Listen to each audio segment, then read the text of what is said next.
Today on the Bluffton News, we'll be introduced to our Beaufort County Teachers of the Year, and we'll also get an inside look at the South Carolina Education Lottery.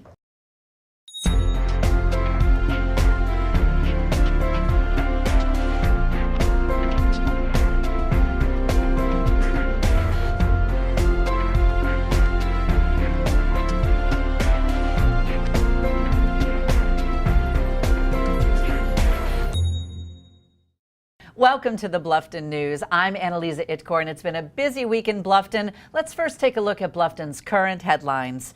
Beaufort County residents and businesses will join forces on Thursday, July 25th to pack a bus with school supplies for needy students. Malone's Barbershop in Bluffton is among the event's supporters, offering discounted haircuts for customers who donate school supplies, which will then be donated to students. Individuals and groups wishing to help pack the bus can drop off school supplies from 7 a.m. to 7 p.m. on Thursday, July 25th at the Beaufort Jasper Hampton Health Services office, just south of Kalawasi Island turnoff on Highway 170 in Okatee. The bus will be parked at the site until the next week's drop-off event.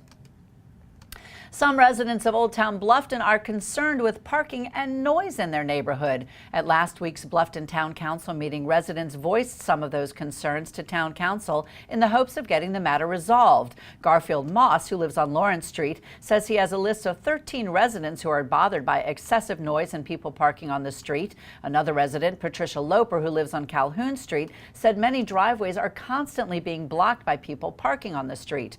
Harper Finuccian, another resident, said he owns a house on Lawrence Street and would like to deny the construction of the deck being built on the west side of the Carson cottages, as it will interfere with his property.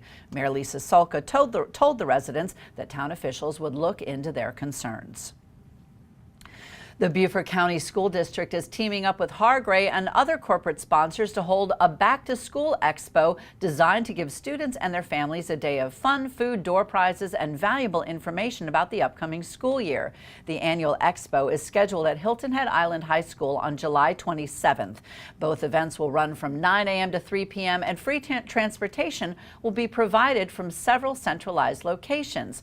For families needing transportation to the July 27th expo at Hilton Head Island High School, school buses will make pickups at H.E. McCracken Middle School at 8 a.m., Bluffton Middle School at 8:15 a.m., and Bluffton House Apartments at 8:25 a.m.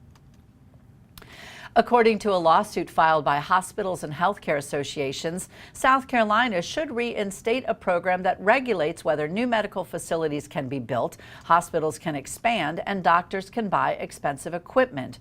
Groups including the South Carolina Hospital Association asked the state Supreme Court last week to force the Department of Health and Environmental Control to continue operating the Certificate of Need program, the absence of which will constitute an imminent harm to the public. DHEC's chief, Catherine Templeton, suspended the program in June after the legislature did not override Governor Nikki Haley's veto of $1.7 million to run it. Haley has said she vetoed the funding because she thinks it's an impediment to the free market and is no longer needed. The state Supreme Court has yet to say if it would agree to take up either lawsuit. In a statement, Haley spokesman Robert Godfrey said the issue should be settled by the legislature's decision not to override the governor's veto.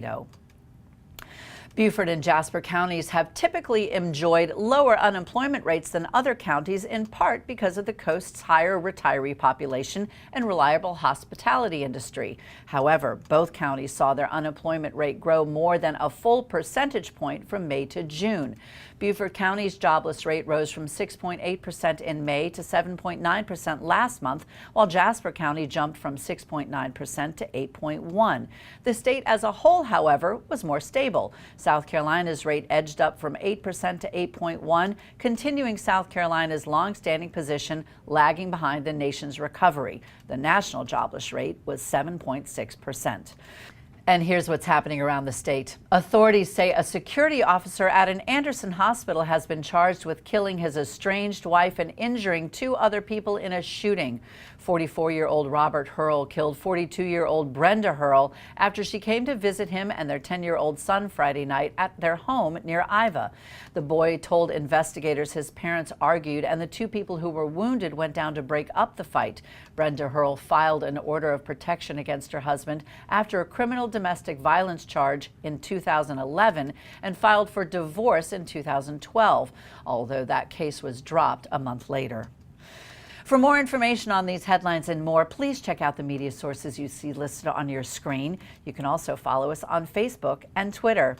Coming up, BJ Frazier of the Bluffton Sun brings us the buzz in Bluffton as the Bluffton News brings you hot off the presses.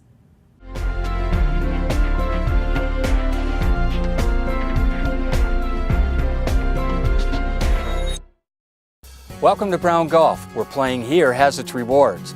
Purchase a 20-round package of golf prior to May 1st, 2013 and receive a full day with yours truly. That's 18 holes of golf, 2-hour mini school, and lunch. To purchase that package, go to browngolfmanagement.com. That's browngolfmanagement.com. Now, let's go humble the golf course.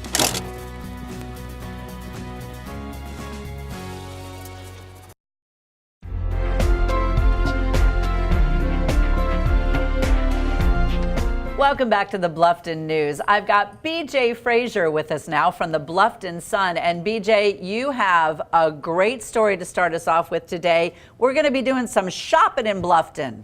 You're going to be doing some more shopping in Bluffton, possibly, Anneliza.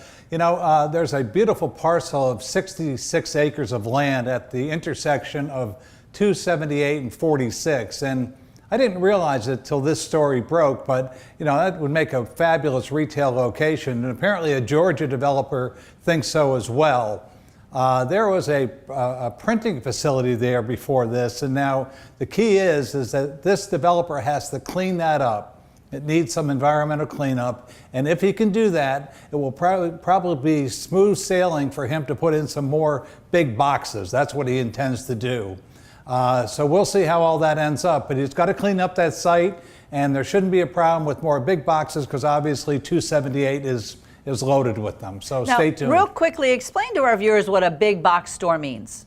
Oh, Best Buy, Home Depot, you know, it's the national chains that come in with 200,000 square foot stores. So I think that's probably what we'll see. Well, that's very exciting, not just for the shoppers, but for the people who are looking for jobs. It's going to bring a lot of new jobs in the area. Very exciting. Jobs, taxes, all that good stuff. Now, I have to say, for me, this isn't a great story, but I understand we can light up a little bit more in Bluffton these days. Yeah, the town council recently passed a measure called, finally, the cigar bar measure, which means that you can now sell beer and wine, not liquor, in a cigar store, and of course you can smoke cigars. And interestingly enough, you cannot smoke cigarettes there, but if you want to go down to, say, Peaceful Henry, which is the only one in Bluffton at this point, you can enjoy a cigar and have some beer and wine as well. They can sell it.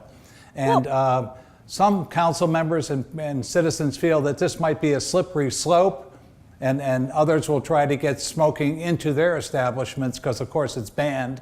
But I think overall it's very positive for Bluffton, and well, hopefully Peaceful Henry's will enjoy the benefit.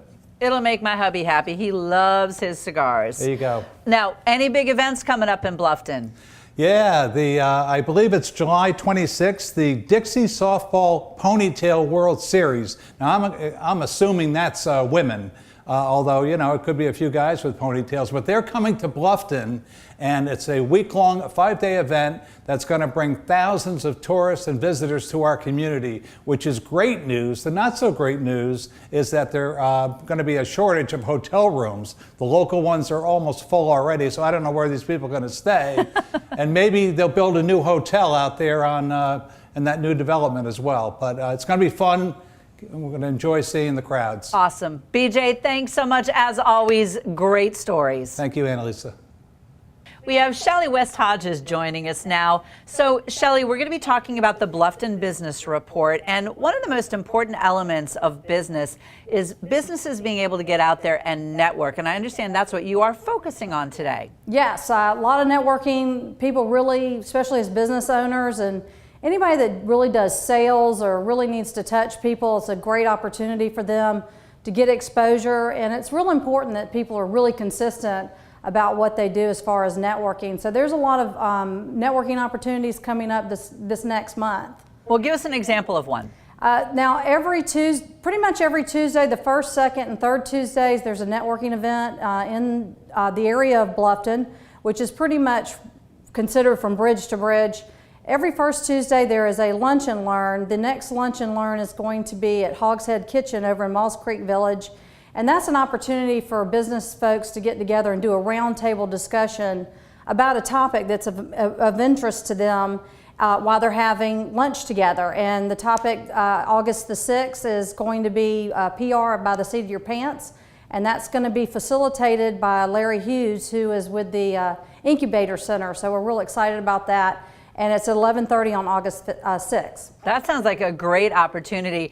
And you know, I feel like networking events sometimes get a bad rap because some business owners say, oh, people just want to get together and it's an excuse to drink and party. And I'll be honest with you, that is some of the best ways to meet your fellow business owners and find out how you can work together and promote each other. Give us another example of what's coming up. Well, the second Tuesday, we do a coffee networking, and August the 13th, it's going to be at Austin Chase Apartments. Now, this is a little further out, and it's over in the Jasper County area, right down the road from Walmart. And that is at 8:30, August 13th, like I said, and we get a guest speaker to come. The fire marshal for the town of Bluffton is going to be there, and there's some new permitting and some new codes that have come about that business owners really need to be aware of. So the coffee networking, there's a guest speaker, also have an opportunity for all the business folks to go around the room and do their 60-second, what we call elevator speech on who they are and their business. Great way to let folks know who they are, and a good time to just socialize for a little bit and then get some really good business information. Sounds good. Now, quickly, tell us how we can find out more about upcoming network events and about the chambers that we have to select from. Well, they can always call the Greater Bluffton Chamber, which is 757-1010, also BlufftonChamberOfCommerce.org. And just want to make sure that folks understand that there are more than one chamber in the area. The Greater Bluffton Chamber is actually on Goethe Road, toward the downtown area, big 3-story building. Want to make sure folks know that that is us. And they can call us anytime. There's always somebody at the office as well if they want to stop by from 9 to 5. Terrific. Shellie, thanks so much for being with us here today. Thank you.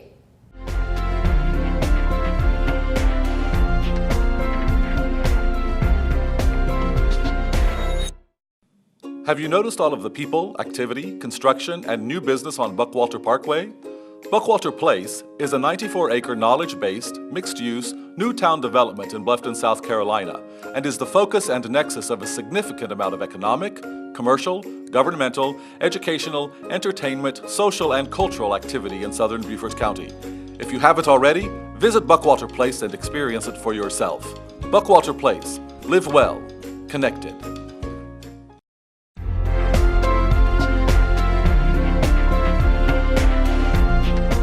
I'm delighted to welcome Paula Harper Bethea, who is the Executive Director of the South Carolina Education Lottery. Now, Paula, last week, as a headline, we featured the fact that the lottery this year has done so well and that education has benefited greatly. Give us a little more detail about that. Well, last week, we transferred our last transfer for the fiscal year, which ended on June 30th. And we transferred over $300 million to the state of South Carolina, and that goes directly to programs which benefit education here. So we are thrilled. Wow. Now, what sort of education programs benefit from the lottery? College scholarships, grants to technical colleges in South Carolina, K through 12 programs, public libraries, school buses, anything education.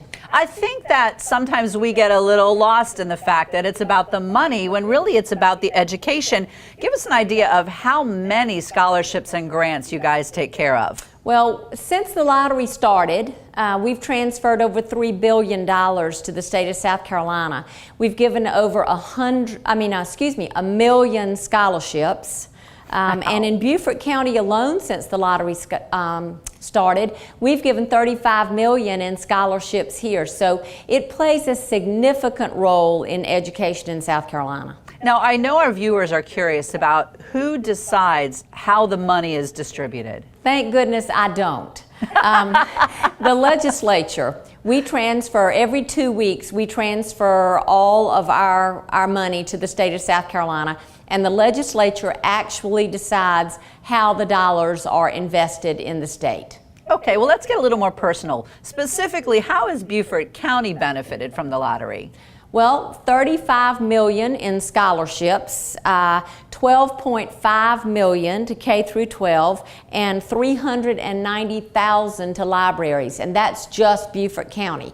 So it's had a significant impact on a lot of young lives here, and we go to work every day at the lottery for one reason, and that is to underpin and improve education in our state for the next generation. I mean, we are so linked to economic development because what we're teaching today is going to have an impact on the state tomorrow. Well, see, I've always thought that you do nothing but sit around and think up really cool games for us to play, and I know you have some fun ones coming up this year. Very quickly, give us an idea of some of the new promotions. We've got a Honda promotion with their ATVs, which is going to be great. We launched a Guy Harvey ticket for people who love conservation and love our waterways. They know very well who Guy Harvey is, and those instant tickets are absolutely beautiful. So we've got another Carolina Panthers instant ticket coming. We've got a lot on the drawing boards, always refreshing our games because our players want that. All but the kinds of bottom reasons line for us is, to play and keep giving back to education. Paula, thanks so much for being with us today. thank you so much. I'm Leslie Brown here with WHHI-TV, and we're here at the Jasper County School District office. Today we'll be talking with several winners of the Teacher of the Year, as well as the winner of District of the Year. We'll be discussing the expectations for the upcoming school year, as well as what new things are happening for the school district. I'm here with Sheila White, a teacher at Ridgeland Elementary School and the winner of 2013-2014 District Teacher of the Year. Now, what was your initial reaction when you won the award? I was surprised when I won the Jasper County School District Teacher of the Year. Like I said, initially I won the Ridgeland Elementary School District Teacher of the Year, and then about a month later, I was voted as Jasper County School District Teacher of the Year, so I was shocked but excited. Now, why did you choose to teach in the Jasper County School District?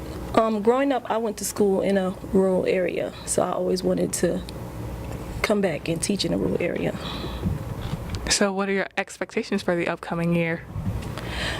My expectation for my students are to just be the best that they can be, work to the best of their abilities, and for my parents, I would love to have a great working relationship with my parents for this upcoming school year. So what does winning this award mean for you and for the school? It's just an honor to be elected as Jasper County School District Teacher of the Year. Like I said, we have wonderful teachers in Ridgeland, and for them to select me, an early childhood teacher, to represent for the district, I'm just honored to be selected as the Teacher of the Year for Jasper County School District. Are there any other words that you would like to add? No, thank you. Okay, thank you so much. I'm here with Shellie Murdoch, the Jasper County School District Public Information Officer. Now, how long have you been in this position, and what do you do? I'm a Public Information Officer. I've been in the district for over a year, and my responsibilities include getting all information out to the students and everyone within the district. Okay, so what are your plans for the upcoming school year? Well, we're excited about the upcoming school year, and we look forward to seeing all the students back in school and working with them throughout the year. So if anyone has any questions about uniforms or just the school schedules and things like that, how can they contact you? We have our school website. It's www.jcsd.net, and that will have information concerning uniforms, school supplies, any information that parents may need will be listed on the website, as well as we will be distributing it throughout the county. I'm Leslie Brown here, signing off with Shellie Murdoch.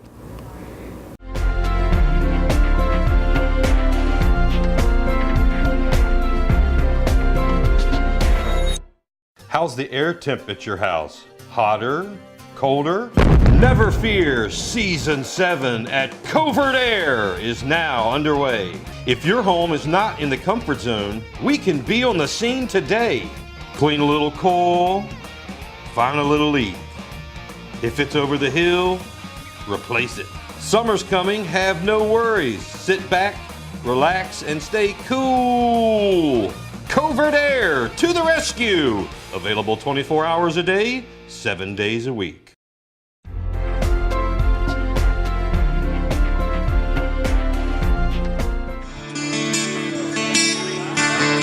In my mind, I'm going to Carolina. Hey guys, this is Kim Viljac, and we are out here on the beautiful May River at the Piggly Wiggly May River Shrimp Festival, number 3 of the Sunset Parties. 7 great local seafood restaurants serving up the seafood. We're gonna have a band playing on our main stage here from 7 to 9, Low Country Boil. We got Zach Stitler up there warming up now. We have a craft beer garden. And puppies, and this is Ben. This is Ben. He's about 12 weeks old, one of our adoptables at Palmetto Animal League. And all the benefits from all these parties go to PAL, is that correct? That's right, absolutely. A percentage of all the money we raise and a lot of the people volunteering, giving all their time and money to Palmetto Animal League. So it's a great cause and a great fun to get the community together, much like the farmers market, something fun for people to do, us local people. You can come see us at our adoption center. We're in Riverwalk Business Park, right off of 170. You can go to our website and contact us that way as well. We're always looking for people to volunteer, adopt, and donate. Even pour beer. And pour beer. Yeah. We have our Dockside Pilsner, which is a crisp, clean, refreshing beer, perfect for the summertime. I'm here with Dylan and Amanda. And Dylan, what are you going to be when your face is painted? A tiger with polka dots. With polka dots? Well, that's awesome. Amanda, tell us a little bit about what you're doing out here.